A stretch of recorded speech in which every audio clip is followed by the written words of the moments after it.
Stacey Abrams was on Jimmy Kimmel Live last night with Anthony Anderson hosting, and in 4 short minutes, she breaks down how the United States is already being pushed into authoritarianism. Watch it with me. So this happens in every nation that has become an autocracy, having been a democracy. So whether we're talking about Brazil with Bolsonaro, or India, or Putin and Russia, the Philippines with Duterte. So start with winning an election. Usually the last one you're going to get to have for real.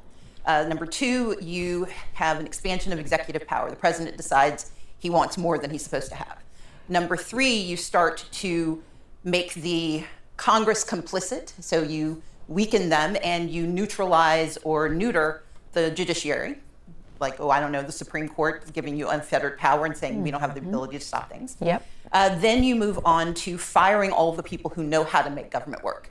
So you gut the civil service. And you do that because you want to break democracy so people forget the stuff that used to get done. So you can't get your Social Security check. So the CDC doesn't know what diseases are anymore. Then you put in place these loyalists, people who are only responsive to you. You put them in charge of the FBI so they go after your enemies. You put them in charge of the Department of Justice, the Department of Defense, so they can signal to their friends and tell them all about the evil plans that you have.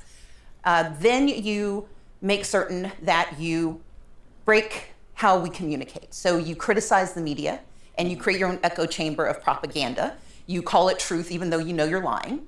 Then you go to the next step, and I call that step 7.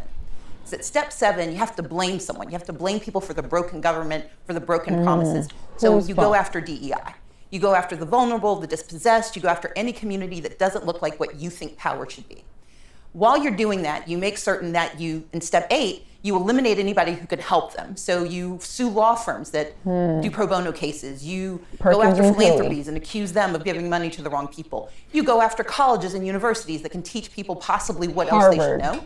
You get to step 9 and you start to encourage and incentivize private violence. You send the US Marines into spaces they should not be. You send the National Guard in. You kidnap people off of the streets and pretend that's normal, because that's how you quiet dissent.